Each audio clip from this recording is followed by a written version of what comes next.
Baik, selamat siang. Selamat datang Bapak Ibu semuanya di acara Pasti Paham Investasi bersama CJCIMB Sekuritas Indonesia. Nah, pasti hari ini kita akan membahas temanya kiat meraih profit dengan investasi saham yang cerdas. Dan untuk tema hari ini nanti akan dibawakan oleh Branch Manager CJCIMB Sekuritas Indonesia Cabang Medan dengan Bapak Husni yang sudah hadir bersama kita di siang hari ini.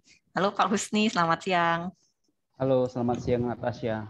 Dan Ya, halo teman-teman semua oke. yang di Ya, selamat siang Pak. Nah, untuk Bapak Ibu semua yang sudah ada di sini, nanti kalau Bapak Ibu ada pertanyaan bisa langsung mengajukan lewat kolom Q&A dan nanti akan kita bantu jawab pada saat sesi tanya jawab.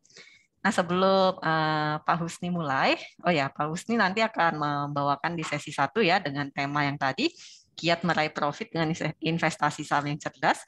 Lalu di sesi 2 nanti akan dibawakan oleh saya. Nanti kita akan berbicara tentang online trading platform bersama CJCIMB iTrade.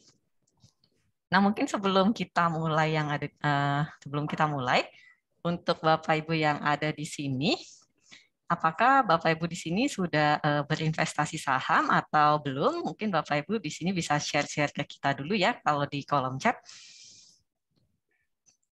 Nanti kita tunggu untuk share-nya Bapak Ibu. Jadi kalau Bapak Ibu sudah berinvestasi saham, Bapak Ibu bisa ketik aja misalnya sudah atau belum gitu. Karena kita mau tahu dulu nih untuk Bapak Ibu yang di sini apakah sudah berinvestasi atau belum. Oh ini dengan Ibu Nora Nyoto. Ibu udah ya. Oke. Ada Bapak Ibu yang lain mungkin? Oh sudah juga. Bapak Irwan Yafardi. Oke. Mungkin yang di sini sebagian besar sudah berinvestasi saham ya. Kalau misalnya ada Bapak Ibu yang mau menjawab apakah sudah atau belum berinvestasi saham, bisa di kolom chat ya sebelum kita memulai.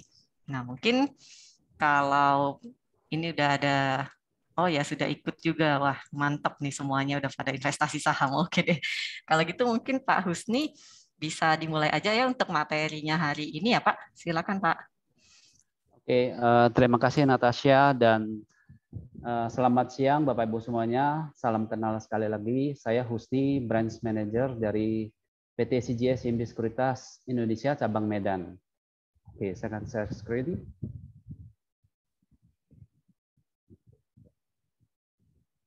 Oke, kantor kita adalah di Plaza Simbi Niaga lantai 1 ya. Mana tahu Bapak Ibu ada yang mau mampir ke kantor kita di Jalan Imam Bonjol nomor 9.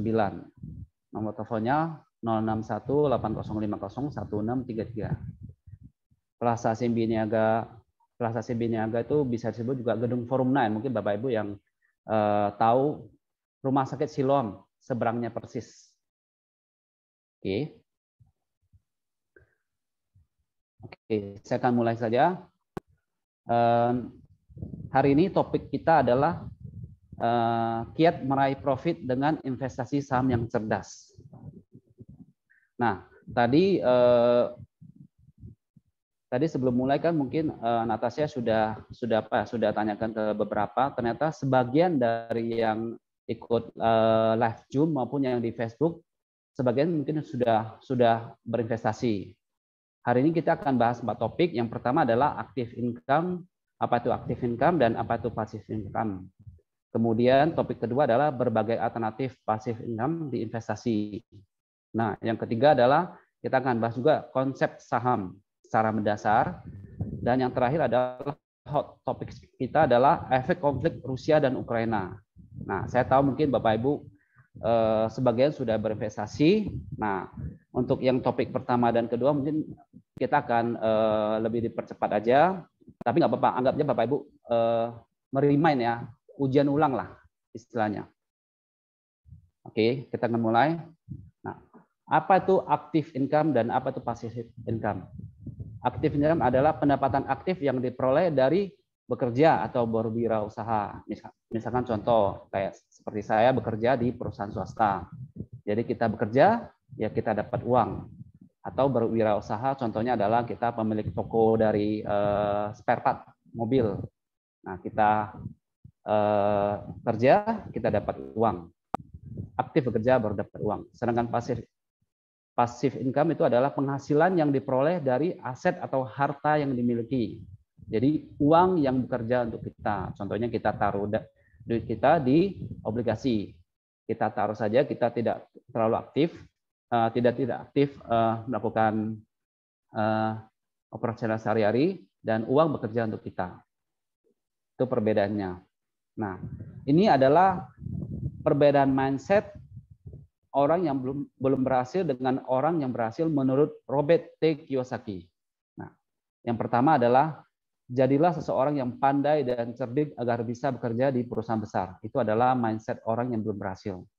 Sedangkan orang yang berhasil, mindsetnya adalah memiliki perusahaan dan mempekerjakan orang yang pandai dan cerdik.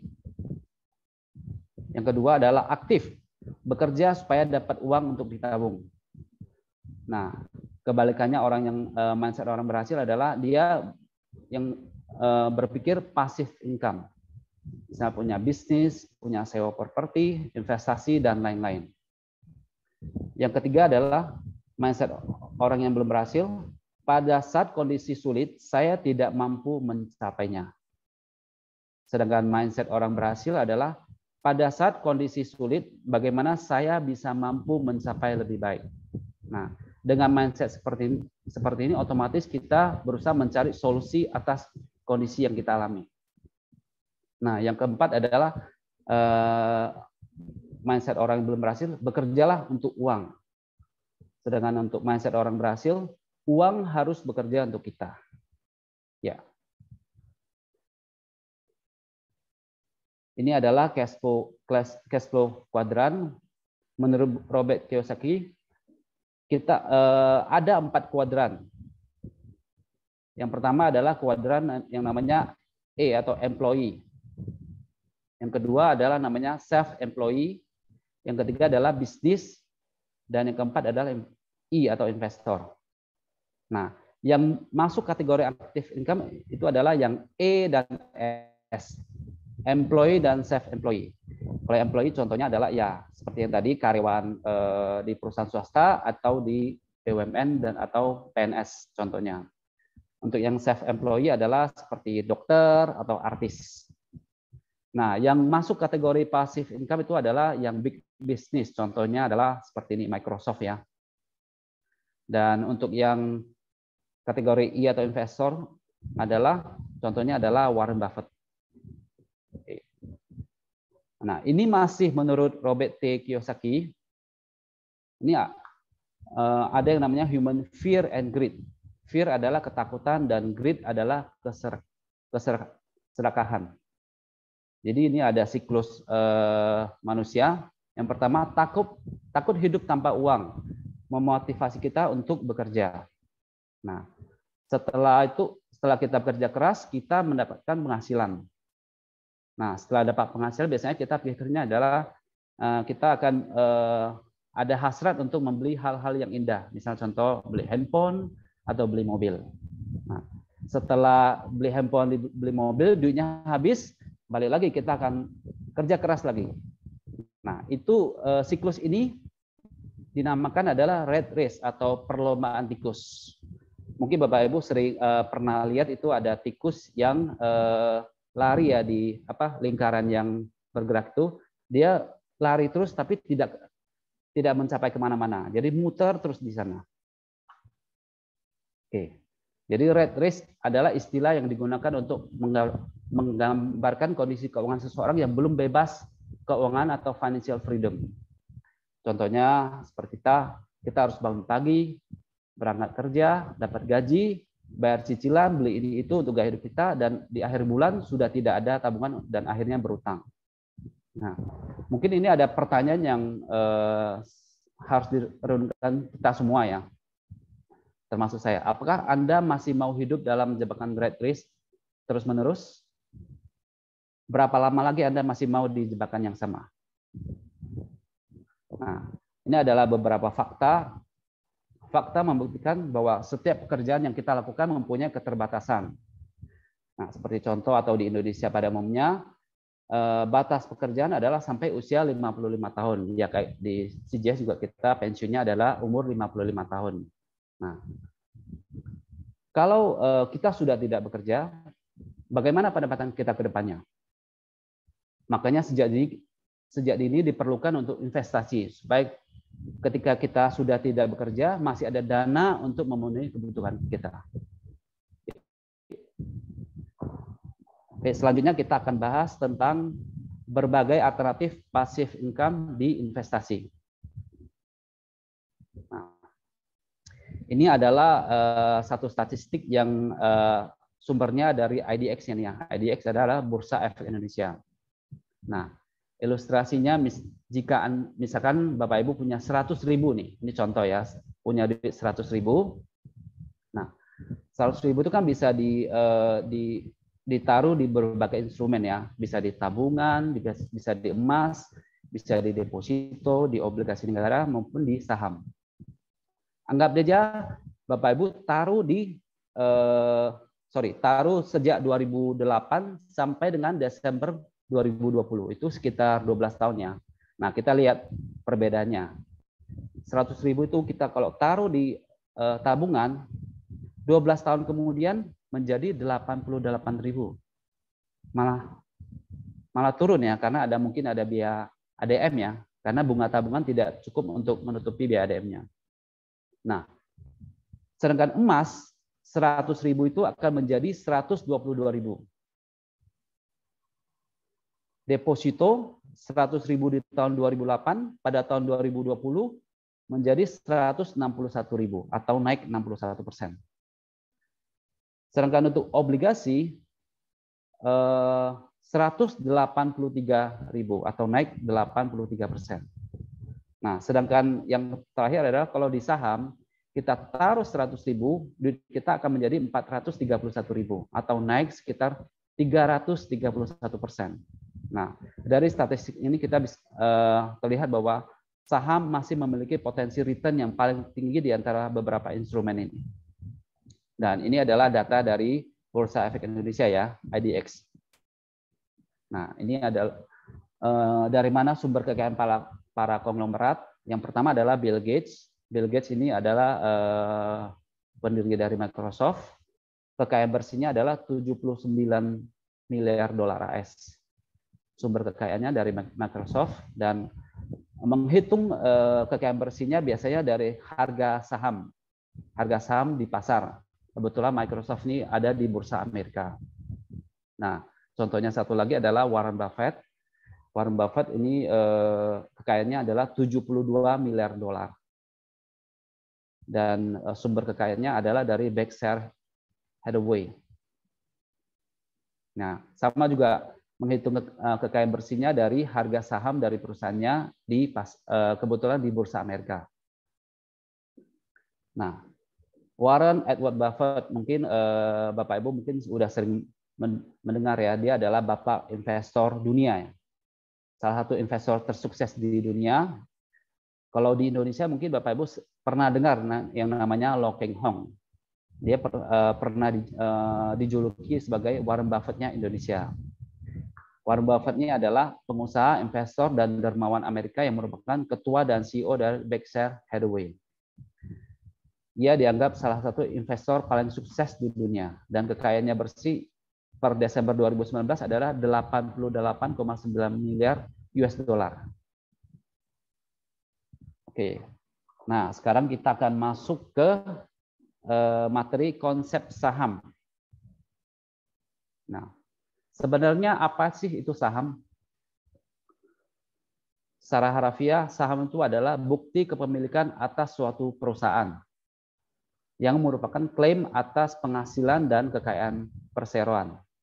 Nah, mungkin saya kasih ilustrasi kalau Bapak Ibu mengklaim nih, saya punya rumah, contohnya rumah di Cemara Asri.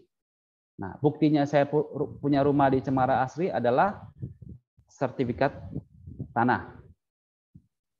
Nah, dulu bukti kepemilikan atas suatu perusahaan atau saham itu memang juga dalam bentuk sertifikat juga.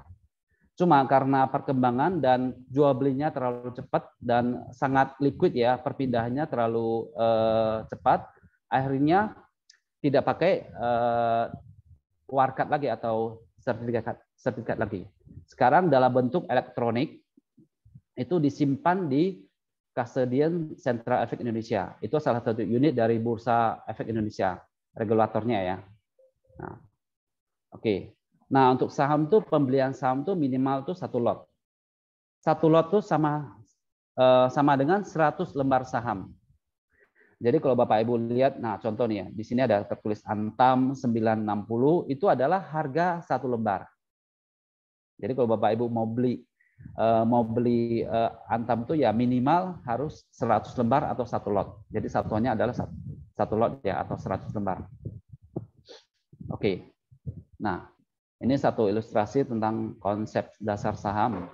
Misalkan nih Pak Bejo berniat memiliki usaha bakso nih dan perlu modal 8 juta. Namun Pak Bejo hanya memiliki dana 1 juta. Nah, kemudian Pak Bejo mengajak 7 temannya. Jadi Pak Bejo dan 7 temannya totalnya adalah 8 orang, masing-masing modalnya 1 juta.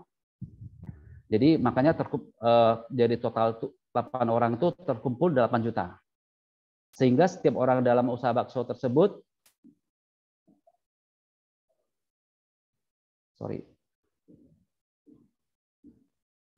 sehingga setiap orang dalam usaha bakso tersebut memiliki saham senilai 1 juta.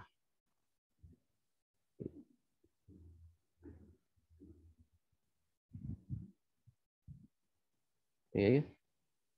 Nah, misalkan nih usaha bakso Pak Bejo tersebut berkembang sehingga nilainya menjadi 16 juta. Nilai saham Pak Bejo dan teman-temannya pun naik 2 kali lipat ya, dari 8 juta menjadi 16 juta.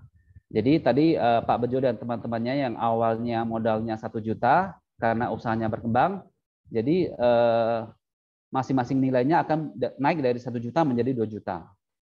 Jadi kalau misalkan nih ada salah satu entah Pak Bejo atau teman-temannya mau jual sahamnya ke pihak lain, nah itu sudah bukan 1 juta lagi, menjadi 2 juta. Kenapa? Karena kan nilai dari usaha bakso tersebut sudah naik dari 8 juta menjadi 16 juta. Nah itu ilustrasi singkatnya ya. Nah, apa sih keuntungan berinvestasi di saham? Yang pertama adalah capital gains atau selisih harga beli dan jual. Misalkan ini ada Bapak Ibu membeli satu saham Telkom ya.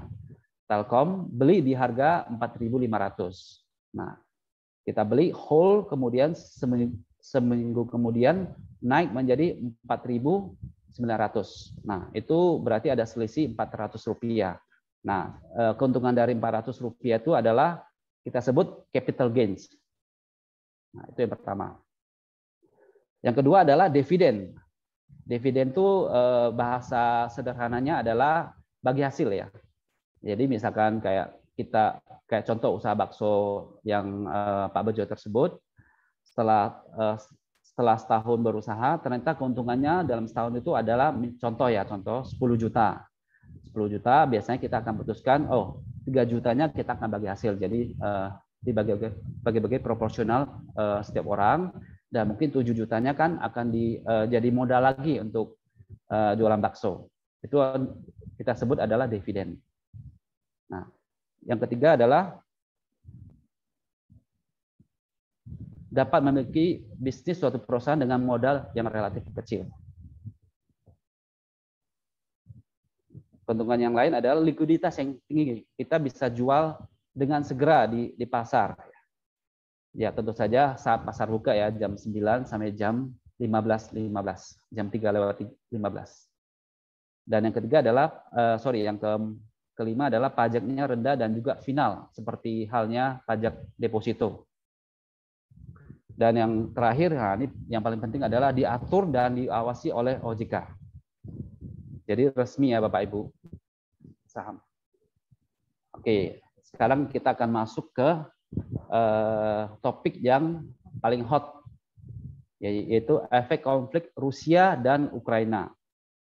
Ya, mungkin Bapak Ibu sudah dalam mungkin sebulan terakhirnya sering mendengar tentang perang antara Rusia dan Ukraina. Sebenarnya yang akan kita bicarakan adalah pengaruhnya perang itu terhadap Indonesia apa. Nah, ini ada satu data tahun 2001 ada perang di Afghanistan, di Yaman, dan di Pakistan dan segala macamnya. Itu efek dari perang tersebut biasa dalam range 1 hari biasanya cuma paling kecil adalah 0,2 minus 0,2% dan paling tinggi adalah 3,8% minusnya IHSG ya. Ya ini kebetulan yang minus 3,8% itu adalah perang yang di Afghanistan. Nah, biasanya akan recover dalam waktu 1 minggu. Itu adalah datanya. Nah, efek lainnya adalah harga batu bara, minyak dan gas, dan nikel, CPO, gandum, dan kedelai semuanya naik. Nah, oke, saya akan tunjukin beberapa data ya, biar teman-teman mungkin bisa dapat gambaran. Nah, ini adalah harga crude oil atau harga minyak mentah ya. Sorry, Natasha, ada kelihatan grafiknya? Kelihatan? Kelihatan ya, oke. Just make sure. Oke, ini harga crude oil ya. Kalau kita lihat ini data per Desember ya. Desember 2021 harga minyak itu masih 65. Nah, kemarin tertinggi di tanggal 7 Maret itu harganya mencapai 130. Nah, ini kenaikannya sudah hampir 100%. Ini harga minyak. Nah, kalau harga minyak naik, biasanya harga-harga komoditi yang lain juga naik. Nah, kita kasih lihat contoh ya. Ini adalah batu bara. Oke. Batu bara pada ini awal Januari ya. Awal Januari 2020 harganya masih di kisaran 155 US dollar. Nah, tertingginya pernah mencapai 400. Bayangin, ini hampir 3 kali lipat naiknya harga batu bara. Walaupun harga sekarang ini mulai turun dikit, harga saat ini adalah 368 US dollar. Ya, kita menggunakan barchat ini ya, barchat.com.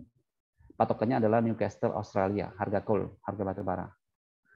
Selanjutnya kita lihat juga harga nikel. Oke.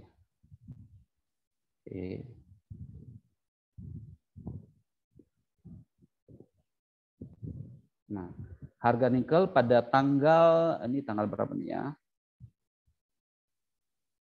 Tanggal 7 Maret. Tanggal 7 Maret harganya masih di sekitar 37.000.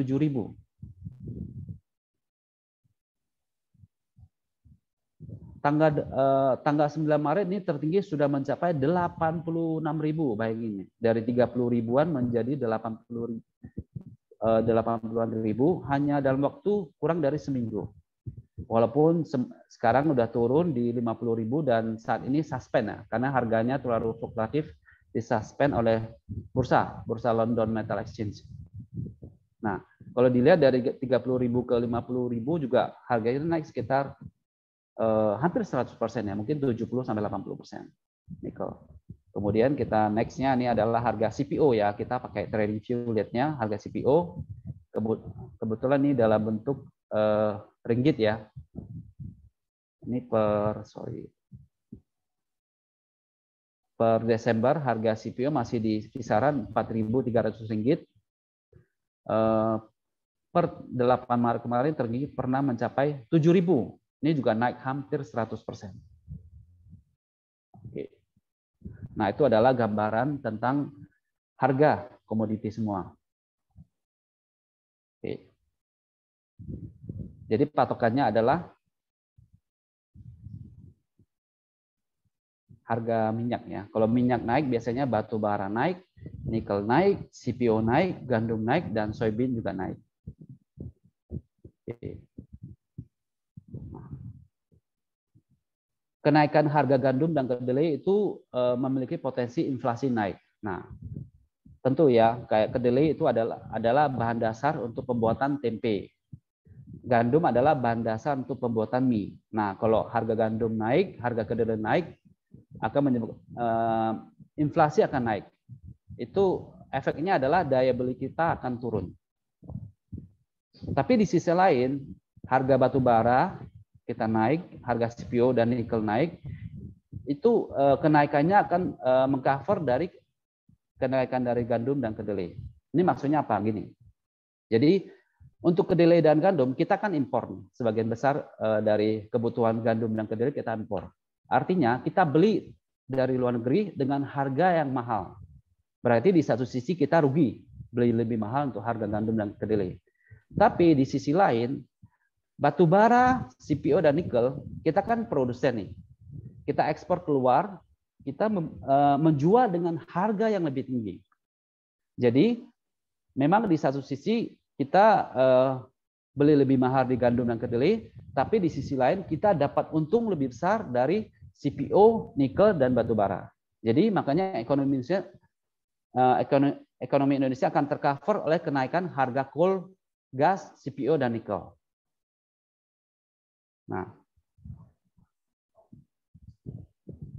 kenapa sektor CPO yang paling perform?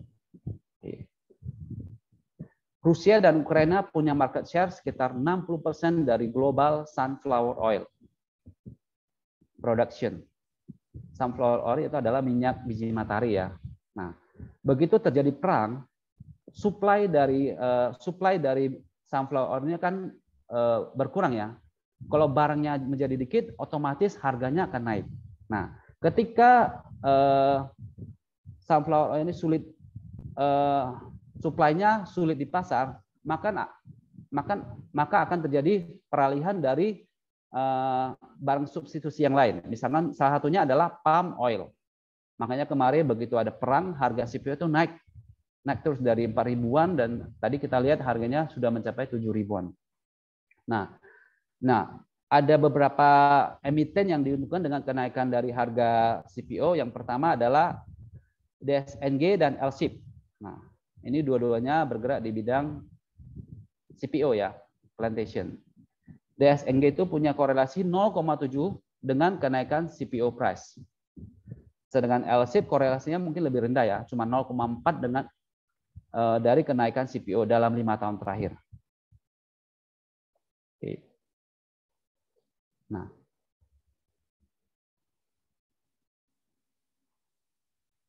kalau kita lihat ini DSNG ESG skornya paling tinggi dibandingkan yang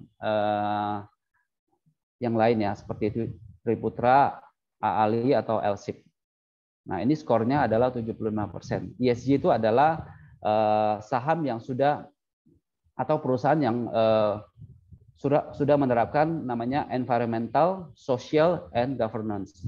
Environmental maksudnya adalah ramah lingkungan, bertanggung jawab sosial, dan governance itu adalah tata kelola yang baik. Yang paling tinggi skornya adalah DSNG atau Dharma Satya Nusantara, 75%. Nah, kemudian umur tanamannya relatif muda untuk DSNG. Nah, untuk pilihan selanjutnya adalah LSIP ya, ada London Sumatra Plantation. LSIP memiliki atraktif EV per hektar sekitar 5.000 US dollar. Dan strong balance sheet dan zero debt. Maksudnya adalah zero debt itu adalah tidak memiliki hutang, hampir tidak memiliki hutang sama sekali untuk LSIP.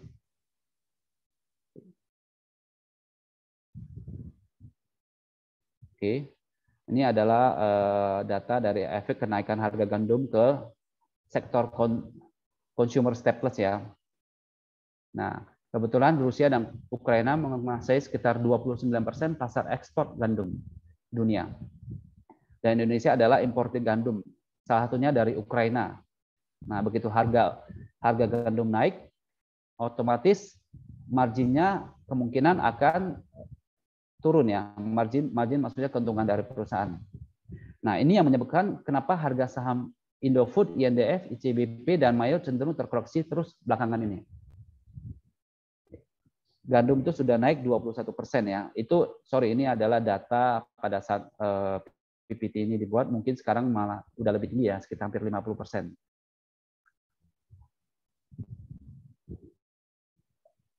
Kalau untuk CGSCB kita masih ratingnya netral untuk consumer stateless. Oke.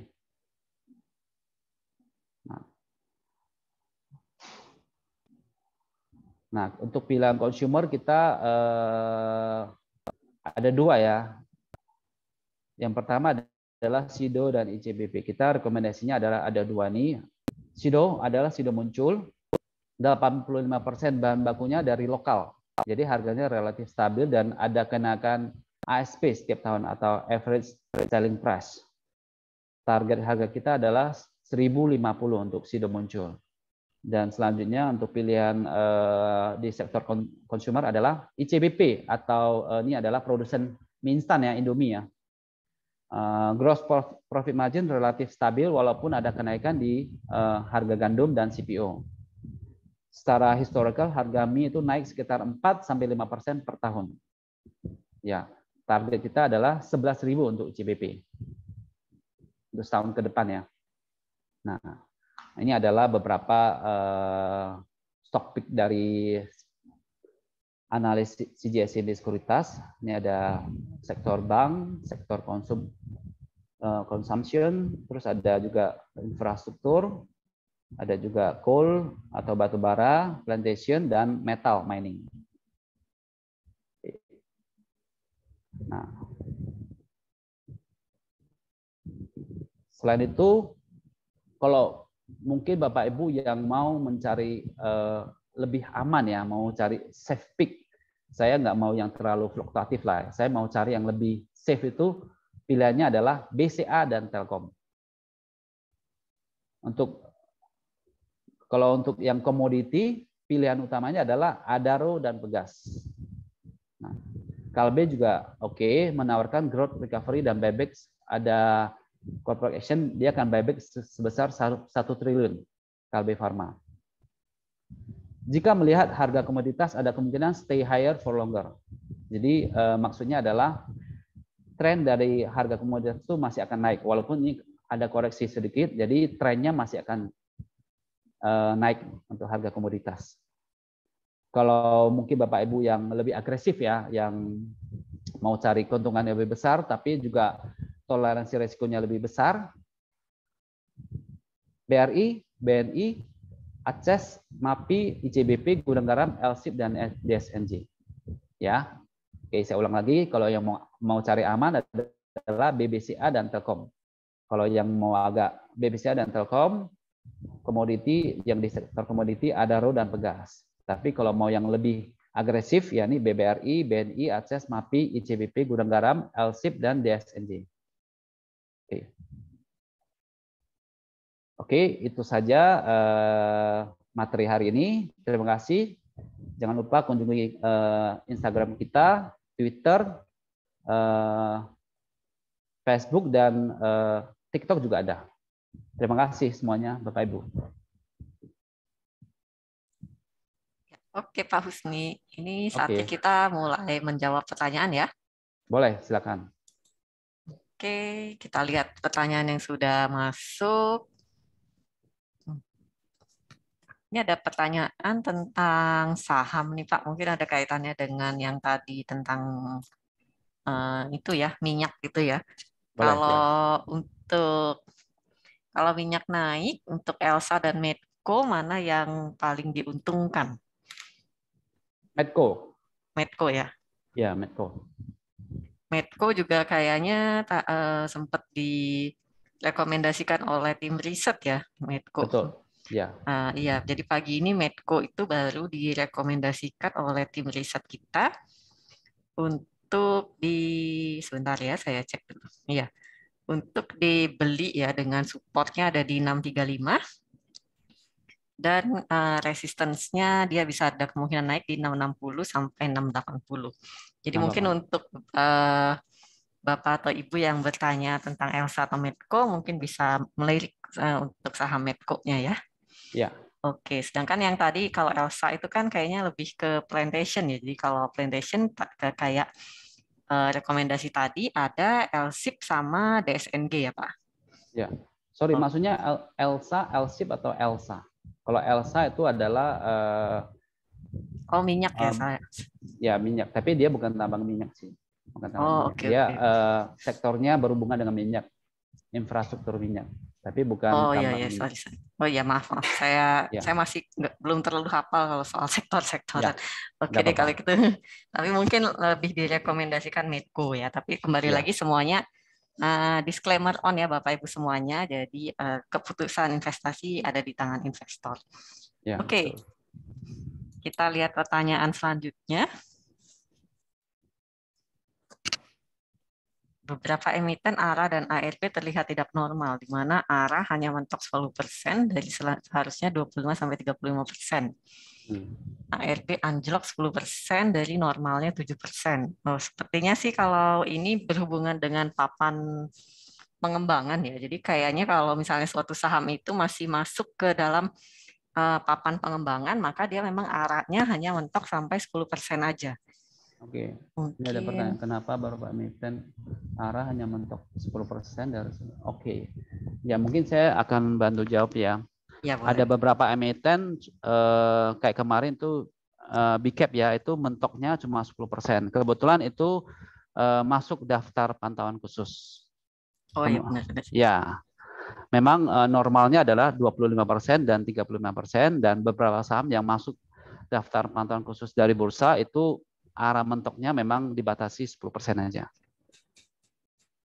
Iya, Nah, contohnya kemarin kayaknya ADMR ya Pak. Atau apa pernah ya yang ADMR masuk daftar ya, pemantauan khusus itu ya? ya daftar itu kan seiring waktunya kan bisa keluar dari daftar jadi udah normal, jadi sudah tidak 10%. Tapi ADMR pernah, dan BCAP, BCAP juga pernah, MNC Oh ya, Capital. BC. Ya. Sedangkan yang ARB ada yang 10%, ya memang seperti yang tadi Tasya jelaskan, ada yang papan pengembangan dia ARB-nya 10%. Iya. Ya, Ya berarti memang kalau misalnya ARA dan ARB-nya nggak sesuai dengan yang seharusnya ya ada kemungkinan dia masuk data pemantauan khusus. Contohnya ya, kayak ADMR di bulan lalu ya. ya, kayaknya bulan Eh, lalu. ya bulan lalu ya. Atau juga Hmm. dia masuk ke papan pengembangan yang tadi gitu. Ya, Oke, pertanyaan pertanyaan kedua, kedua. kenapa kalau ARA dibatasi? Ya, itu memang kebijakan dari bursa ya. Itu bukan dari sekuritas atau apa, itu adalah kebijakan dari bursa. Karena kalau sudah dia sudah ARA berhari-hari juga berarti ada yang nggak kurang wajar gitu ya. Ya, Ada mungkin sesuatu gitu mungkin kalau bursa ngelihatnya ya. biasanya bursa akan minta apa jawaban dari emiten tersebut, apa yang ada corporate action, apa penjelasan istilahnya. Kalau kenaikannya luar biasa tapi tidak ada alasan yang mendasari, biasanya ada kemungkinan disuspend atau masuk dalam UMA ya, unusual market activity. Iya betul. Tapi kalau ARB berhari-hari saya kurang tahu juga ya. Biasanya kalau ARB berhari-hari apakah masuk UMA juga atau enggak ya Pak biasanya? Kebetulan kalau ARB berhari-hari sih jarang ya disuspend. Lebih seringnya adalah ARA kalau disuspend. Karena kalau ARB sedangkan ARB saja mereka mau jualan sulit kan. Jadi kalau disuspend lagi lebih sulit, nggak bisa jualan, malah lebih repot. Oh ya benar juga sih ya. Ya, Iya iya iya. Oke deh. ya, Begitu kali ya. Tapi memang semua itu kebijakan dari Bursa Efek Indonesia ya Pak ya. Jadi memang masuk betul. UMA atau misalnya suspend saham itu semua kebijakan dari Bursa Efek Indonesia. Cuman ya kalau memang suatu sahamnya udah arah berkali-kali juga mungkin ya kita juga harus berhati-hati ya Pak. Jangan apa namanya jangan rakus juga kali ya. Soalnya takut masuk UMA terus malah kena suspend nanti. Ya, betul. Itu kebijakan ARW 7% itu juga dari bursa. Memang tujuan dari bursa adalah untuk menahan penurunannya, dibatasi kalau sehari itu turunnya 7% aja. Jadi kalau hari ini udah turun 7%, paling enggak ada satu jeda ya. Jeda sehari, besok baru turun lagi. Kalau tiba-tiba turun 40-50% dalam sehari kan investor akan kaget sih. Jadi sebenarnya alasan utama dari ARB atau batasan penurunan 7% itu adalah tujuan dari bursa memang untuk melindungi investor sih supaya tidak terlalu kaget turunnya terlalu banyak dalam sehari. Iya. Kayaknya malah batasan ARB 7% itu baru diberlakuin pas pandemi 2 tahun yang lalu ya Pak. Sebelumnya kayaknya lebih dalam lagi ya, bisa 25% juga kayaknya Betul, ARB-nya. arah sama ARB-nya sama biasanya antara batasannya sebelum pandemi. Iya, iya benar banget nih. Tapi biasanya sih kalau untuk saham-saham yang tadi disebutkan, mungkin kayak BBCA, Telkom, itu mungkin masih termasuk yang aman, pergerakannya juga wajar gitu. Jadi ya mungkin kalau misalnya Bapak Ibu lagi investasi di saham yang arah-arah terus, mungkin lihat-lihat juga kali ya Pak, kalau misalnya udah untung bisa dijual, soalnya sebelum kena suspend gitu maksudnya. Ya, tadi ada yang bilang Nano salah satunya. Ya, memang kalau sama IPO dia ada ketentuan khusus juga untuk IPO. Nano kan baru IPO beberapa hari. Iya benar, Nano sama satu lagi STAA ya kayaknya. Ya, STAA. STAA, coba kita lihat. Ya STAA juga hari ini lagi ARB, jadi ya hati-hati ya untuk Bapak Ibu yang mungkin lagi pegang saham-saham IPO ya. Sama-sama IPO memang cuma naiknya paling cuma 2 hari awal, udah gitu turun lagi gitu. Ya, wajar sih Begitu. naik 25%, 2 hari turun cuma 7%, ya wajar aja sih. Iya, Ya, tuh. Paling tetap harus dijaga level cut loss-nya ya Pak. betul betul. Berarti udah Iya, pada canggih nih. iya Peserta nih hari kayaknya. ini, ya peserta hari ini kayaknya sudah pada investor saham sih mungkin.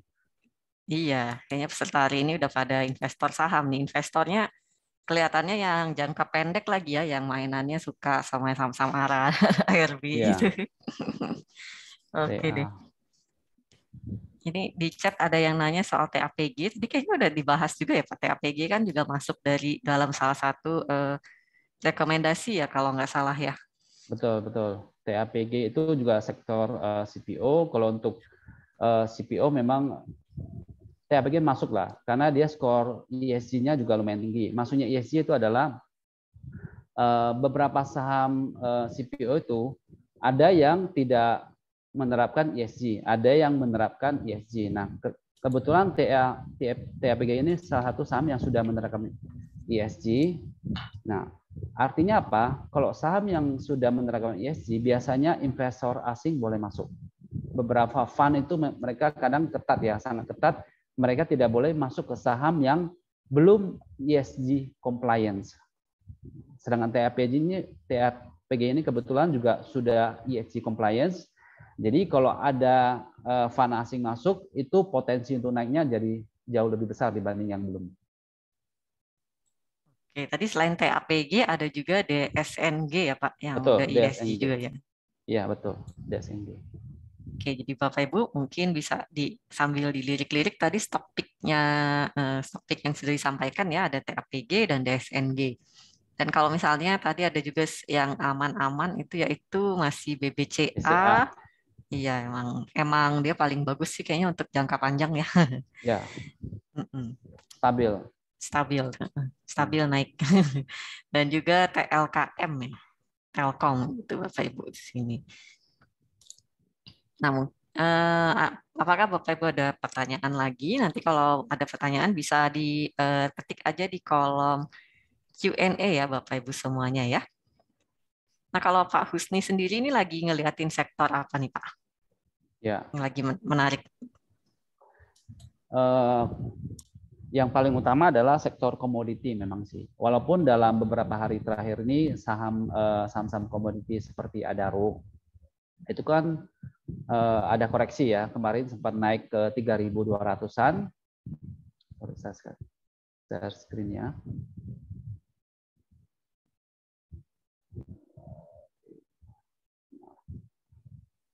Oke, Adaro dia tertinggi pernah mencapai 3.270 tanggal 7 Maret ya, 7 Maret. Nah, ini hari ini kan menjadi 2.790.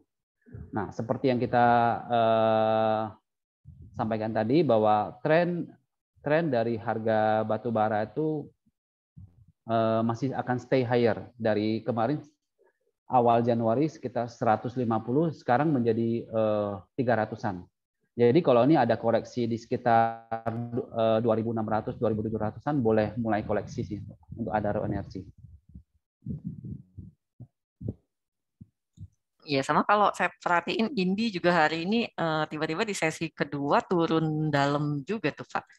Ya, Mm-mm. betul. Semua saham-saham komoditi lagi koreksi nih. Koreksi ya. Contoh Indi hari ini, nah ini turun nih 2.210. Terus Antam juga turun. Ya wajar kan, kemarin ini Antam dari 1.700-an ya naik terus sampai ke 3.000. Jadi ini ada koreksi ya ke 2.300 ya, masih koreksi yang wajar lah. Ya, kebetulan kemarin sewaktu perang antara Rusia dan Ukraina itu kan harga komoditi kan naiknya gila-gilaan nih. Jadi wajar kalau naiknya gila-gilaan, ada koreksi yang agak banyak, itu kan wajar. Sorry. Ya, Tapi ini untuk kalau ini mungkin untuk Bapak Ibu yang buy and hold ya. Sedangkan untuk Bapak Ibu yang mau day trade, ya tidak cocok sih untuk saham-saham komoditi karena lagi turun kan. Jadi kita lagi nggak favorit. Kalau kita mau trading day trade, mendingan cari yang hari ini top value yang lagi rame lah. iya, kemarin saya juga sempat nyangkut lagi nih di Indi. Indi ya. Iya, Indi. Iya, ya. Mau jualan dia ARB ya udah saya ini dulu deh, saya lihat-lihat dulu paling ke depannya gimana. Tapi mungkin memang di apa namanya? Minggu-minggu ini apalagi juga masih ada konflik ya, mungkin memang masih komoditas ya, Pak. Oil and gas gitu-gitu ya. Ya, betul. Kalau Indonesia ya CPO. coal atau batu bara, kemudian nikel dan CPO. Ya, mungkin ini sekalian menjawab pertanyaannya Ibu Caroline Adenan ya, yang soal sektor saham apa yang menarik. Oh, ini untuk investasi, Aduh. Sorry banget. Tadi yang kita bahas itu sebenarnya untuk mungkin untuk trading jangka pendek ya, mungkin kurang cocok Ya. kalau untuk investasi gitu. Kalau untuk investasi ini kira-kira apa Pak sektor yang bagusnya? Oke, jadi the Fed kan dalam waktu dekat kan akan naikkan suku bunga. Oke, suku bunga. Nah, kalau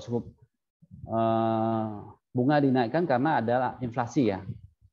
Inflasi tinggi, bunga dinaikkan. Nah, biasanya begitu ada kenaikan bunga, harga komoditi juga ikut naik. Jadi kembali lagi adalah kalau memang yang diuntungkan dari kenaikan suku bunga The Fed adalah masih sektor komoditi.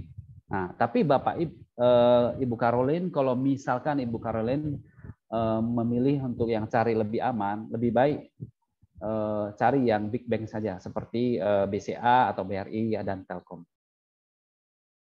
Karena begitu komoditi naik, ekonomi Indonesia secara keseluruhan itu adalah positif ya. Nah, biasanya sektor banking juga akan berpengaruh positif karena ya banking kan salurkan kredit ke semua sektor. Jadi kalau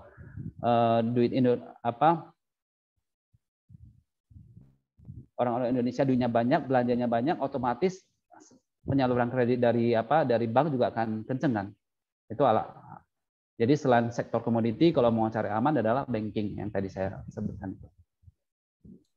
Sama kayaknya tadi ada juga consumer ya Pak, yang SIDO sama ICBP. Ya, SIDO. Sudah muncul boleh, karena bahan bakunya lokal, tidak terpengaruh. Dari faktor luar sih. Soalnya kalau kayak perang Rusia dan Ukraina, kita nggak tahu kan kapan selesainya kan. Itu di luar kontrol kita. Sedangkan SIDO kan bahan bakunya adalah lokal. Kita tidak, jadi bahan bakunya tidak terpengaruh oleh kondisi yang di luar. Jadi resikonya akan jauh lebih kecil dibandingkan yang punya efek dari perang Ukraina dan Rusia. Iya, gitu ya Ibu Caroline, mudah-mudahan menjawab ya. Jadi tadi investasi, kalau yang dimaksud investasi ini mungkin investasi jangka panjang ya, Bu Karolin. Dalam pengertian kalau jangka panjang ya mungkin di atas 5 tahun mungkin ya. Jadi kalau di atas 5 tahun mungkin memang masih bisa dilirik soal banking, terutama yang tadi ya BBCA, BBNI, BBRI, sama kalau consumer bisa lihat SIDO, ICBP, Telkom juga bisa gitu. Itu untuk yang investasi jangka panjang gitu ya. Ya. Nah, ini ada pertanyaan satu lagi ya dari Bapak atau Ibu Ogi Injavalen. Apa yang membedakan Nano dengan ADMR? Ketika awal IPO ADMR juga kali arah 35% sehingga kena suspend, dan Nano mentok arah 10% dan tidak pernah lebih dari 10%. Adalah keduanya sama-sama IPO. Beda industri juga ya kayaknya Pak. ADMR kan juga termasuk grup besar Mineral. yang ya punyanya, termasuk grupnya Adaro Energi juga. Sedangkan kalau Nano itu mungkin dia masuk ke masih masuk sektor teknologi ya. Jadi ya kemungkinan memang beda grup, beda sektor kali maksudnya ya. Beda sektor dan juga mungkin prospeknya juga mungkin ADMR lebih baik gitu. Jadinya dia harganya juga lebih bagus gitu daripada Nano gitu. Ya. Ini saya lihat market caps dari Nano itu 569 miliar. Sedangkan ADMR itu market caps-nya senilai 66 triliun. Ya, kebetulan ini kemungkinan ya, saya belum cek, kemungkinan Nano bukan di papan utama. Jadi makanya arahnya 10% aja. Kalau bagaimana keluar dari kelompok tersebut, itu sih kayaknya ketentuan dari Bursa Efek Indonesia ya pastinya. Bukan kita yang nentuin itu Pak. Bukan emitennya juga dia kayaknya. Ya, itu betul. semua ketentuan dari Bursa Efek Indonesia ya. Jadi masuk ke papan utama, papan pengembangan tadi ya. Daftar pemantauan khusus dan lain sebagainya itu. Jadi, tapi memang mungkin kalau ADMR sama Nano ya mungkin masih lebih bagus prospeknya ADMR kali ya Pak. Nano kayaknya masih kurang, prospeknya masih kurang jelas. Mungkin kita dan juga kalau saham IPO mungkin masih belum bisa kita lakukan analisa secara teknikal juga ya. Gitu. Ya. Kebetulan ADMR itu adalah salah satu anak usaha dari grup Saratoga. Ya, Saratoga kebetulan grup besar ya di Indonesia. Mereka banyak lini bisnis usaha, termasuk ya Adaro, ada MPMX, dan ini intinya adalah track recordnya sudah lebih jelas. Iya, gitu ya Pak ya. Oke, ini kayaknya obrolan kita lumayan lumayan intermediate juga ya. Ini Bapak Ibu yang mungkin di sini ada yang masih basic. Kalau misalnya mau nanya-nanya soal pertanyaan-pertanyaan basic juga nggak apa-apa loh, kita welcome juga untuk itu ya. Kayak misalnya mungkin kalau masih basic kayak mungkin cara buka rekening efek, kemudian juga mulai beli saham itu juga boleh gitu. Pak Irwan ya Fadli, kira-kira WSKT bisa balik ke 1000-an lagi. Coba kita lihat ya. WSKT. Kayaknya tapi minggu lalu memang sektor properti dan konstruksi juga jauh banget Pak. WSKT sekarang masih 500. Terus kalau mau ke 1000 sih, lama banget kayaknya nunggunya ya.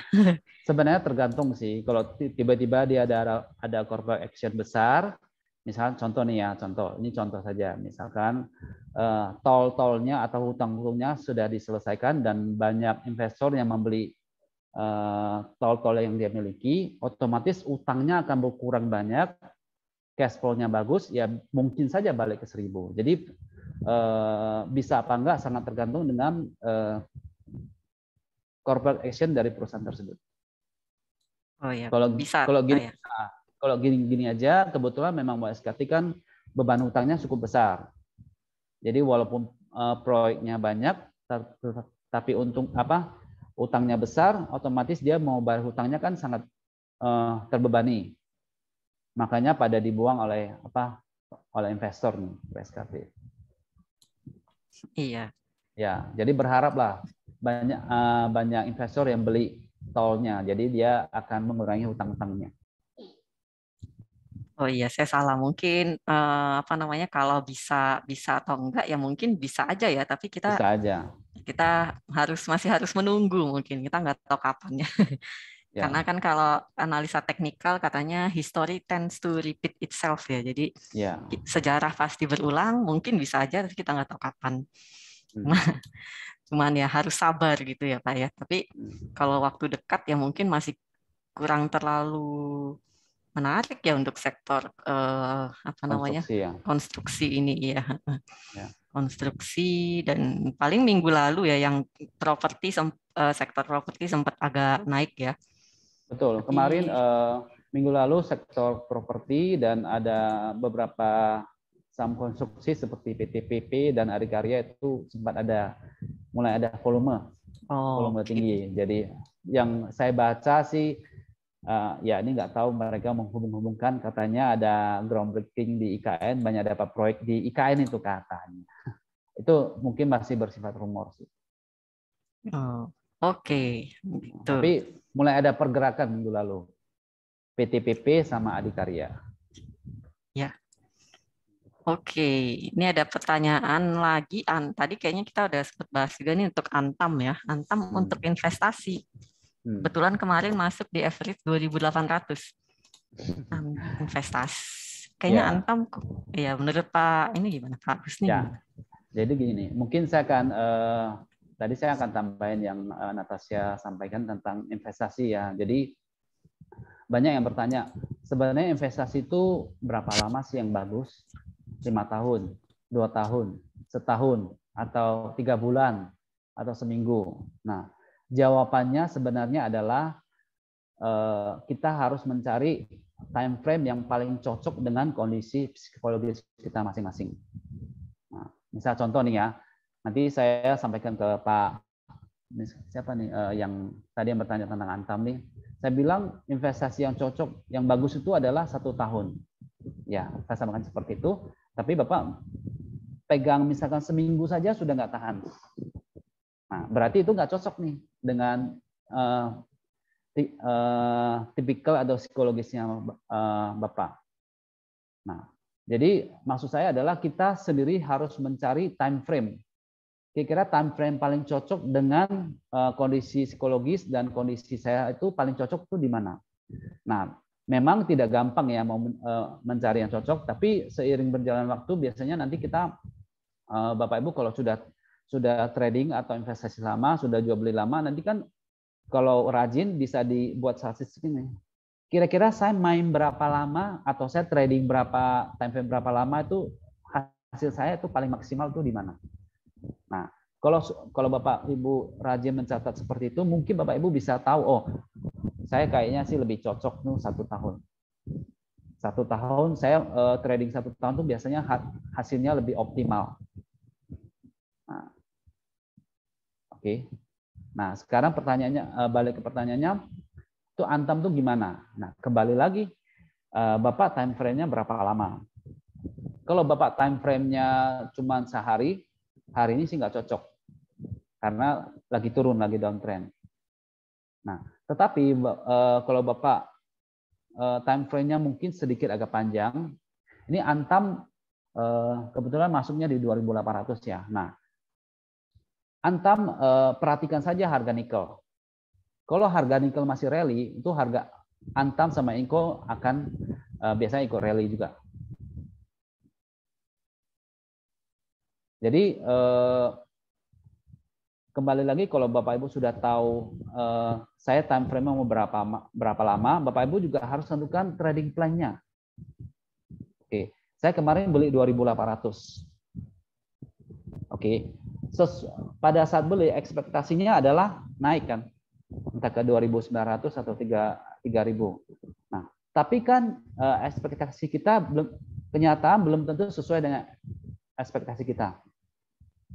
Nah, ini yang paling penting adalah ketika harga tidak sesuai dengan ekspektasi kita, kita sudah harus punya rencana. Oh, kalau 2000 kita beli 2.800, ternyata turun ke 2.700 gimana? Kita mau average atau kita mau cut loss? Nah, mungkin kebanyakan yang tidak memiliki trading plan yang jelas. Saya mau beli di berapa, kalau turun saya mau average ataupun mau cut loss. Nah, nanti naik ke berapa, saya mau take profit. Nah, jadi alangkah baiknya kalau kita sudah punya trading plan, kita sudah punya persiapan, saya mau beli di mana, kalau turun kita cut loss atau kita mau nambah di berapa. Jadi nanti kalau naik kita mau TP di berapa. Jadi ketika harganya turun atau naik di luar ekspektasi kita, kita sudah punya rencana. Oke. Oke. Bagus banget nih jawabannya ya. Jadi semoga menjawab ya untuk Bapak Ibu yang menanyakan tentang investasi Antam gitu ya. Ya. Antam. Oke. Ini mungkin pertanyaan terakhir ya Pak Husni ya. Boleh. Oke, sebentar kita lihat dulu, kita baca dulu pertanyaannya karena cukup panjang nih. Sanokah video news saldo tertentu seperti YP? Oh, atau mungkin ini sepertinya pertanyaannya di sesi saya nih. In case saya memiliki saldo rupiah 1 juta, berapa yang bisa saya tarik? Apakah bisa ditarik? Ya, ini kayaknya akan saya jawab di sesi saya aja. Oke, ini di kolom chat ada pertanyaan terakhir, mungkin ADMR di harga IPO 5 tahun ke depan. Ekspektasi dalam 5 tahun ADMR minimal 3 ribuan. Oke, ini saya bacain aja kali ya Pak Husni ya. Pertanyaan terakhir dari Bapak atau Ibu Ogi Injavalen. Jadi beliau punya ADMR di harga IPO. Rencana ingin disimpan sampai 5 tahun ke depan. Apakah ini pilihan yang tepat? 5 tahun ke depan berarti cukup panjang ya jangkanya. Ekspektasi dalam 5 tahun ADMR minimal 3 ribuan. Maksudnya harganya, target price-nya di 3 ribuan ya. Jadi kalau dalam 5 tahun ADMR masih di level 3.000 atau 3.500 masih bisa saya terima. Jadi kalau ADMR untuk 5 tahun ke depan kira-kira masih cukup oke kah Pak? Oke. So far memang ADMR prospeknya cukup bagus. Yang saya dengar dia mau beberapa tambang mineral selain batu bara, dengar-dengar aluminium juga masuk. Cuma mungkin belum ada public expose ya yang resmi dari emiten.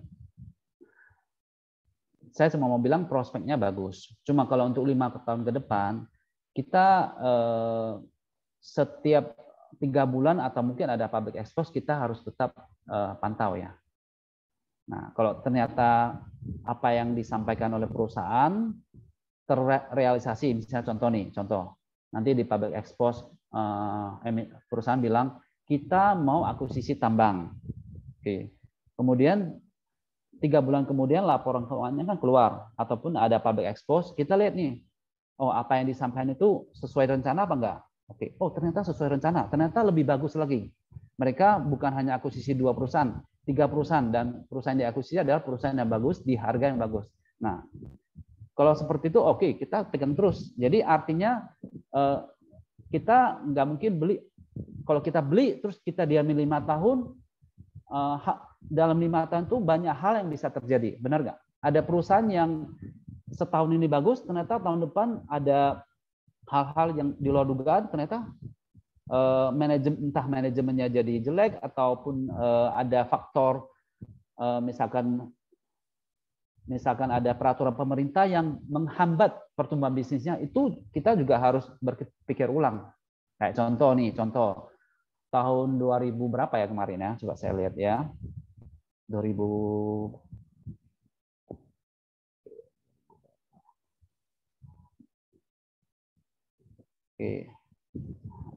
MSP contoh ya, MSP.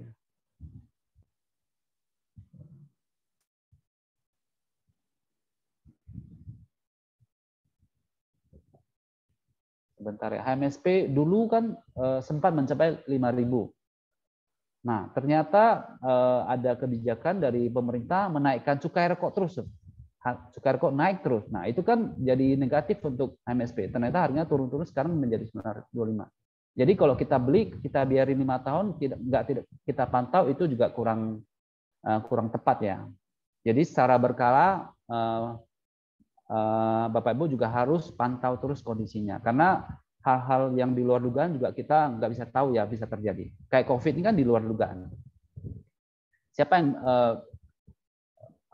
bisa prediksi begitu COVID, penggunaan Zoom meningkat dan online, semua online, makanya saham-saham perusahaan yang digital naiknya kencang. Itu sih jawaban saya. Oke, tadi yang disampaikan Pak Husni itu memang salah satu strategi kalau misalnya Bapak Ibu mau investasi jangka panjang ya. Jadi kalau mau investasi jangka panjang bukan berarti kita beli terus diemin aja gitu ya Pak. Kita tetap harus pantau juga untuk perusahaannya apakah masih sesuai dengan apa tadi rencana-rencana perusahaannya gitu ya, corporate action-nya apakah bagus atau tidak gitu-gitu. Jadi Paling itu nggak salah satu. paling nggak 3 bulan sekali lah. Begitu laporan keuangannya keluar, kita lihat, misalkan penjualannya sesuai nggak dengan apa rencananya. Oh, sesuai, masih bagus. Oke, kita masih hold. Itu paling nggak, at least lah 3 bulan sekali. Sewaktu laporan keuangannya dirilis. Iya benar. Oke. Bagus banget tadi yang masukan-masukan dari Pak Husni ya. Iya, betul. Jadi bukan lagi buy and forget atau buy and hold. Tapi ya kalau kita beli tetap harus kita awasi, dan untuk kita namanya juga kalau tadi kan kalau kita punya saham itu berarti kita kayak pemilik perusahaan ya Pak. Jadi mau nggak mau kita tetap harus awasi dari bisnis dari suatu perusahaan tersebut gitu ya. Oke. Nah, nggak kerasa nih udah 1 jam nih Pak Husni bersama kita, 1 jam lebih dikit bahkan. Pak Husni udah membawakan materinya sama kita. Terima kasih ya Pak Husni yang sudah membagi-bagi ilmunya dengan kita di acara Pasti siang hari ini. Oh ya, sebelum diakhiri, Pak Husni boleh sampaikan lagi nggak untuk kantor cabang di Medannya di mana alamatnya, dan kalau ada yang mau berkunjung itu caranya gimana Pak? Oke, nih. Nah, kantor CGSMB Sekuritas Cabang Medan kita ada di Plaza CMB Niaga ya, atau Gedung Forum 9. Itu kita di lantai 1, Jalan Bambonjol nomor 9. Persis di seberang Lipo Mall atau Rumah Sakit Siloam. Kalau berkunjung ya tinggal datang aja langsung kok. Oh iya, kita terbuka. Iya, jadi kalau untuk Bapak Ibu di sini yang mungkin tinggalnya di Medan dan sekitarnya, kalau mau main-main ke CJCMB cabang Medan itu alamatnya ada di ini ya, ada di layar Zoom Bapak Ibu semua ya. Dan juga kalau misalnya Bapak Ibu mau melakukan pembukaan rekening efek secara online, itu bisa juga linknya di bit.ly/cgscimb register Medan ya. Iya. Jadi ya. Dan kalau misalnya mungkin mau menghubungi cabang Medan itu juga ada nomor handphonenya, nomor teleponnya itu ada di 06180501633, atau ada juga nih nomor WhatsApp di 0852 625 42979. Nanti untuk linknya saya kasih di ini ya, saya kasih di chat bit.ly/cgscimb register Medan. Oke. Oke Pak Husni, terima kasih sudah berbagi ilmunya bersama kita di siang hari ini. Semoga apa yang sudah disampaikan Pak Husni bisa bermanfaat untuk Bapak Ibu semua yang ada di sini ya Pak. Oke, terima kasih juga Natasha dan teman-teman yang hari ini ikut di Zoom dan di Facebook. Salam kenal semuanya. Happy cuan. Iya, happy cuan, betul. Terima kasih Pak. Sampai ketemu lagi di event-event berikutnya ya. Dadah.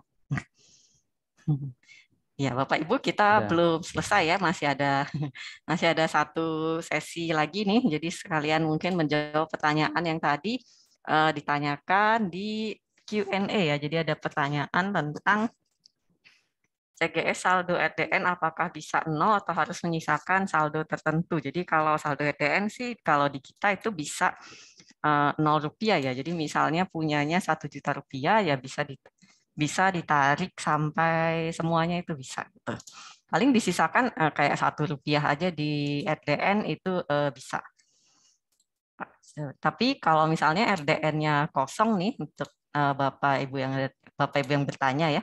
Kalau misalnya RDN kosong dan saham kosong, kemudian maksimal 6 bulan itu biasanya rekening efeknya akan otomatis dorman atau otomatis tertutup gitu Pak. Jadinya kalau misalnya tertutup, maka Bapak atau Ibu di sini untuk mengaktifkannya kembali itu biasanya harus input data ulang, input rekening efek ulang seperti baru membuka rekening efek lagi aja gitu.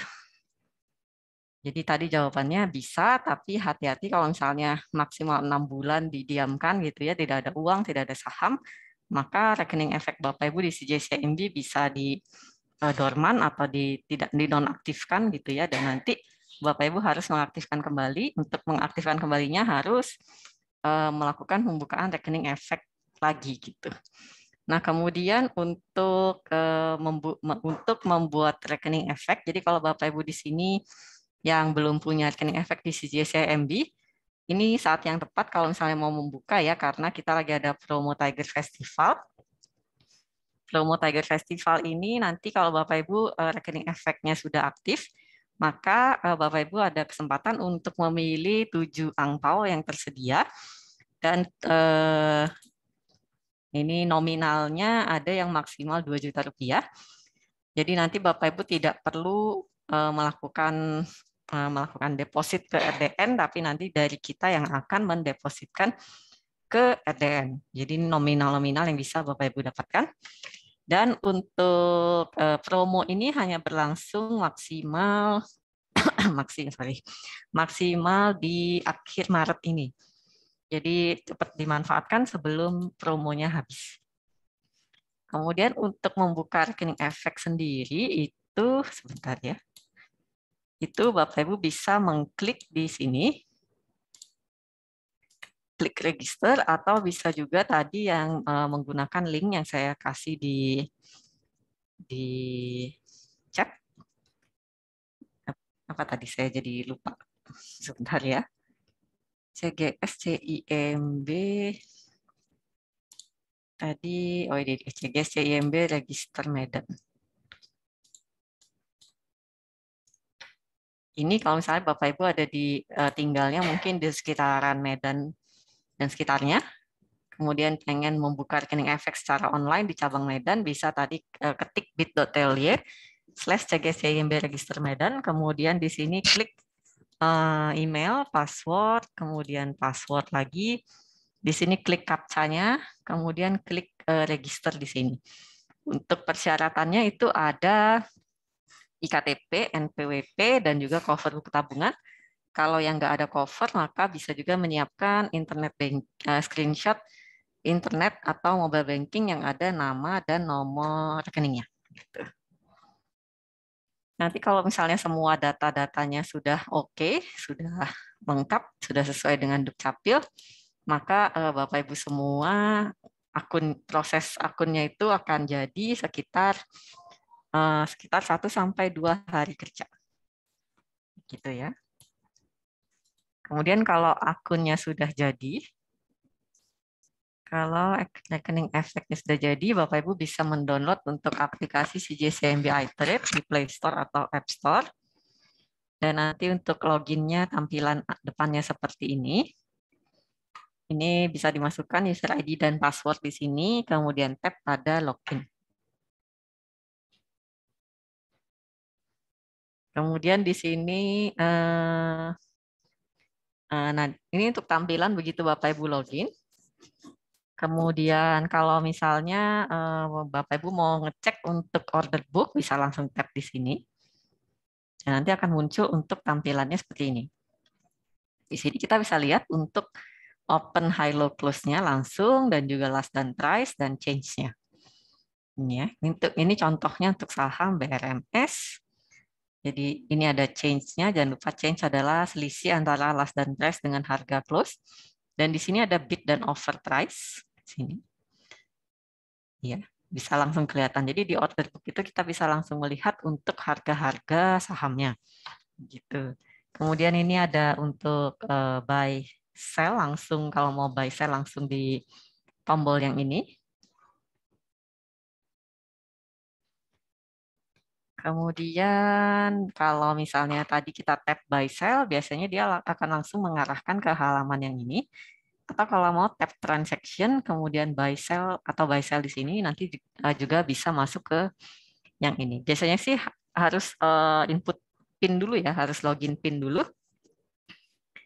Kemudian setelah login PIN, baru kita bisa untuk melakukan beli dan jual. Tinggal masukin harga aja di sini, masukin jumlah lotnya, kemudian tap sell. Kemudian nanti bisa ada muncul konfirmasi, di tap ke buy. Nah ini untuk sell-nya. Sell-nya kalau bisa tap di sini portfolio dulu untuk melihat mana yang mau dijual. Bentar ya. Kemudian masukkan jumlah lot yang mau kita jual. Kemudian sini tap pada sell. Dan di sini tinggal kita tap sell. Gitu. Ini contoh-contoh order listnya. Jadi setelah tadi kita melakukan beli atau jual, biasanya akan langsung muncul untuk order listnya di sini. Jadi ini ada withdraw, amend, rejected, match, atau open. Ini untuk amend withdraw, biasanya sih tinggal tap buy sell di sini, kemudian tinggal geser aja mau buy, sell, amend, withdraw, itu semua ada di satu menu ini. Amend untuk mengubah harga, jadi bisa kita udah antri di harga tertentu, kita mau ubah harganya, di update harganya itu bisa di sini. Kalau withdraw itu bisa dipilih mana yang mau kita withdraw lewat find, kemudian kita tinggal tap send. Nah, ini trade. Jadi kalau kita geser-geser, ini ada menu trade summary ya untuk melihat di harga berapa yang match itu ada berapa banyak volumenya. Menu ini portfolio biasanya untuk melihat ketersediaan saham kita dan juga untuk available cash kita. Jadi net cash kita berapa. Cash balance adalah uang yang ada di RDN dan balance itu adalah net cash kita yang sudah dikurangi pembelian dan penjualan. Kalau open buy, open sell ini adalah transaksi beli atau jual yang masih open. Market value ini adalah jumlah dari yang ini. Jadi nilai pasar saham-saham yang kita punya sekarang. Equity ini adalah market value ditambah dengan balance. Lalu ada trade limit, ini adalah limit transaksi kita. Jadi maksimal kita bisa beli saham itu ada berapa. Gitu.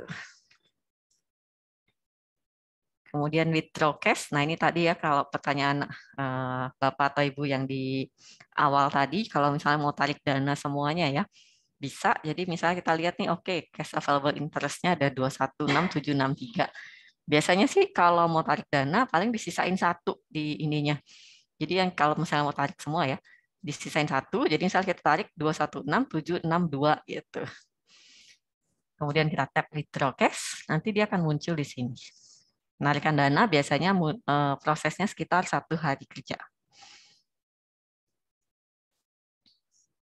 Nah ini untuk history chart. History chart itu chart yang secara historical ya. Ini macam-macam indikator. Ini ada juga di aplikasi iPhone, aplikasi handphone ya, mobile apps maksudnya. Intraday chart ini chart harian per menit. Favorite ini untuk membuat watchlist. Jadi kalau kita punya saham-saham favorit yang mau kita awasi, kita bisa menggunakan menu favorite. Heat map untuk mengecek misalnya di hari ini apa yang lagi naik, apa yang lagi turun, kondisi ISG secara keseluruhan. Cukup menarik sih untuk menu heat map ini sebenarnya. Nah itu tadi kalau yang saya tunjukkan lewat apa namanya lewat mobile apps ya. Ini kalau misalnya kita mau login di web, bisa tap di sini, login. Proceed. Nah, nanti di sini tinggal login aja, dan kalau sudah login nanti tampilannya seperti ini. Begitu. Oke, kalau mau beli jual seperti biasa, kita tinggal arahkan kursor sini, klik B atau S, atau kalau mau langsung buy sell yang ada di sini. Ya, masukkan PIN dulu. Bentar, ini Indi ya, Indi lagi turun. Kita lihat saham lain aja. Sidu, misalnya. Saya mau beli, ini trading limitnya itu bisa dilihat di sini ada sekitar 600.000. Jadi kalau mau beli, paling maksimal beli Sido senilai 600 ribuan ini. Tapi kalau mau sesuai cash, jadi sesuai cash hanya 200.000. Sebentar, saya mau beli di harga 1010 aja deh. Antri ya, saya beli Sidonya antri di harga ini. Persen. Nah, nanti kita bisa cek semuanya, itu kita cek di sini.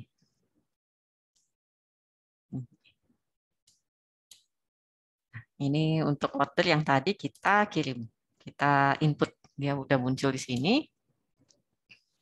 Ini kalau kita, ini yang tadi ya, kalau kita mau amen, klik di sini. Kalau withdraw, langsung klik aja di sini.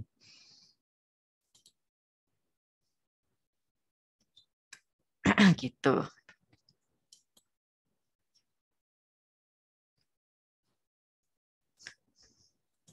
Kemudian tadi kalau withdraw cash, jadi menu-menu yang sama kayak mobile tadi ya. Withdraw cash, kalau misalnya Bapak Ibu lupa untuk nomor RDN-nya juga bisa dicek di sini. Ini ada nomor RDN dan juga nomor rekening pribadi, tempat nanti RDN-nya uang yang kita tarik itu ditransfer ke situ. Kemudian ini ada shortcut-nya juga ya kalau kita mau lihat menu-menu lain seperti contohnya historical.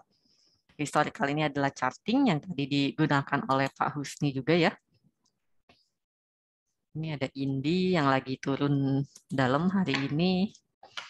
Kalau yang lain bisa kayak Sido misalnya yang kemarin baru break resistance. Nah, untuk yang begitu teknikal ini biasanya akan ada edukasi khususnya di acara pasti untuk nasabah ya Bapak Ibu semuanya ya.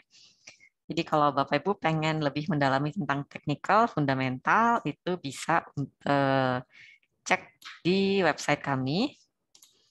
Website kami ini di menu jelajah jadwal kelas edukasi.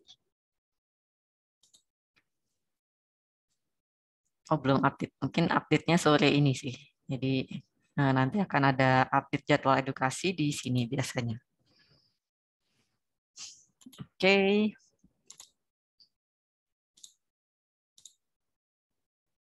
Oke, ini saya sekalian jawab pertanyaan deh. Fee buy dan sell di CGS. Jadi kalau fee beli itu adalah 0,18%. Kalau fee jual itu 0,28%. Standar ya kira-kira. 0,18 beli, 0,28 jual. Jika ordernya tidak tereksekusi hingga market tutup, apakah order tersebut dibatalkan atau tetap antri hingga esok hari? Jadi kalau tidak tereksekusi sampai market tutup, maka order tersebut akan dibatalkan. Karena ini sifatnya kalau di sini ini hanya day order aja. Kalau misalnya yang mau disimpan terus disimpan terus ordernya, itu Bapak atau Ibu bisa menggunakan automatic order atau smart order. Dan untuk saat ini hanya bisa digunakan di desktop app saja. Jadi kalau ini untuk web itu dia hanya bersifat day order. Kalau misalnya desktop apps itu bisa di-download di sini jelajah. Sebentar salah. Di platform CGC MGI Trade, scroll ke bawah. Kemudian ini ada user manualnya ya. Kalau kita ke bawah lagi ini ada CGC MGI Trade installer di sini. Di sini itu bisa untuk kita download untuk aplikasi iTrade-nya yang ada menu smart order-nya di situ. Tapi kalau di mobile maupun di web itu semuanya hanya bersifat day order aja ya. Jadi kalau misalnya nggak match sampai nanti penutupan, sampai ini penutupan jam 3.15 ya masih, itu nanti ordernya akan otomatis tercancel. Gitu. Nah, Bapak Ibu, kita di Instagram itu juga ada BTS ya, atau berita tentang saham setiap paginya yang membahas tentang berita-berita yang lagi heboh di market. Dan juga Bapak Ibu di acara BTS setiap pagi itu, ini ya Instagram kita, Bapak Ibu juga bisa bertanya macam-macam tentang saham, mungkin kayak pertanyaan-pertanyaan tadi juga Bapak Ibu bisa tanyakan misalnya prospek saham ABC gitu, itu bisa ditanyakan pada saat sesi BTS atau berita tentang saham di pagi hari di jam 8 pagi di live Instagram kami gitu.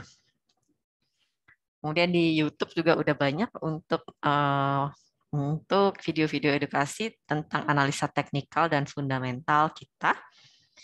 Dan kalau di Facebook itu biasanya tiap Senin ada acara, ada apa dengan saham atau AADS. Itu juga Bapak Ibu bisa ikuti baik di Zoom maupun di Facebook kami gitu ya. Sedangkan kalau yang lainnya untuk TikTok itu juga bisa untuk hiburan, konten-konten hiburan ya, lucu-lucuan gitu. Spotify juga ada konten edukasinya, Bapak Ibu bisa follow juga untuk podcast kami. Pokoknya tetap ikuti dan jangan sampai ketinggalan untuk event-event dari CGS CIMB Sekuritas Indonesia.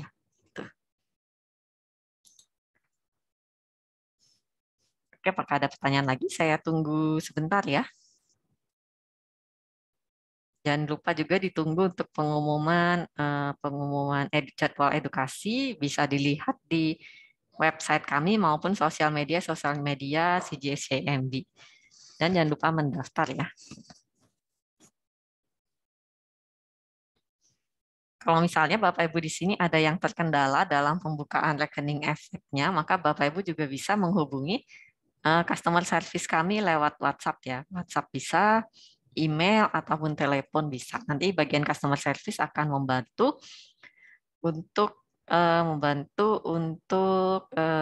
kendala Bapak Ibu. Jadi bisa diaktifkan dan Bapak Ibu bisa segera memilih angpau yang tadi saya sampaikan lewat promo Tiger Festival. Jangan lupa itu hanya sampai di, oh ya nomor ACS-nya ya sebentar ya. Jangan lupa promonya itu hanya sampai di akhir bulan ini aja. Sebentar ya untuk nomor ACS-nya. Ini kalau CS ini dia biasanya lebih ke pembukaan rekening efek ya. Di nomor 0815 11804883. Jadi saya ulangi lagi nomor WhatsApp customer service di nomor 0815 11804883. 0815 11804883 gitu ya. Kalau misalnya mau email juga bisa di JK Jakarta Kilo .cso Charlie Sierra Oscar jadi jk.cso@cgs-cimb.com gitu. Tapi lebih cepat WhatsApp sih sekarang.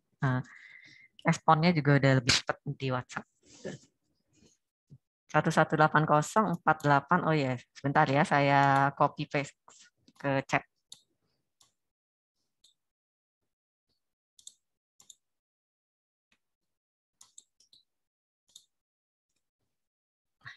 Mudah-mudahan sudah cukup jelas itu untuk nomor WA customer service.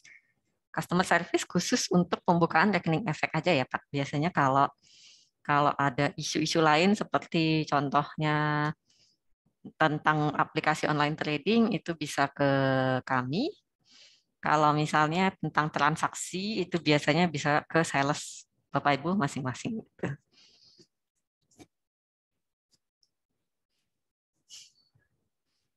Oke, saya tunggu sebentar. Mungkin sekalian saya kasih lihat sekilas sebentar ya.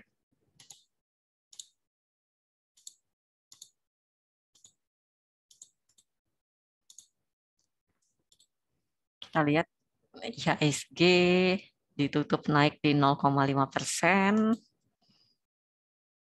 Tapi tadi saham batu bara hari ini hancur-hancuran. Tadi kalau misalnya kita mau ke heat map, itu bisa ke quote heat map. Nah ini kalau market cap tadi ya. Kalau misalnya mau lihat market cap yang ada di Bursa Efek Indonesia juga bisa di menu ini. Tapi sebenarnya lebih enak yang market move. Setoran awal berapa? Ini Pak, nggak ada setoran awal. Jadi bebas mau transfer berapa aja. Iya, hari ini sih IHSG-nya bergerak naik, BRMS masih terus naik ya. Yang hari ini menopang IHSG naik itu sektor finansial ya kayaknya. Sebentar, kita cek lagi. Ini ayam-ayaman juga mau dekat Lebaran ya, jadinya mau dekat bulan puasa ya, jadinya untuk yang sektor ini ayam-ayaman Java, Cepin, Cepro, oke. Coba kita lihat. Ya di sini kalau kita mau memantau IHSG kan hari ini naik, terus apa aja yang bikin naik itu kita bisa pantau juga sih di sini di heat map ini di market mover. Ya hari ini yang sektor manufaktur batu bara ya terutama lagi merah semua, ARB semua lagi rata-rata. Harum, Indi, Adaro, ARB semua. Doit juga hampir ARB. Sorry, gerak-gerak terus. Medco juga ARB hari ini.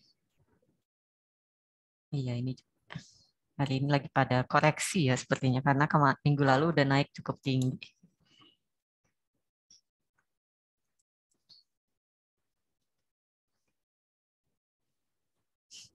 Oke, apakah ada pertanyaan lagi? Kalau tidak ada, mungkin kita akhiri aja untuk sesi pasti Pak investasi di sore hari ini. Terima kasih untuk Bapak Ibu yang sudah hadir dan mengikuti dari awal sesi 1 tadi sampai akhir. Kalau misalnya ada pertanyaan bisa WhatsApp ke CS. Ya, sama-sama Pak. Bisa WhatsApp ke bagian CS. Jangan lupa tetap ikuti sosial media dari CJCMB dan juga event-event CJCMB Sekuritas Indonesia lainnya. Semoga Bapak Ibu tetap sehat selalu ya dan juga tetap cuan juga. Semangat investasi selalu. Sampai jumpa.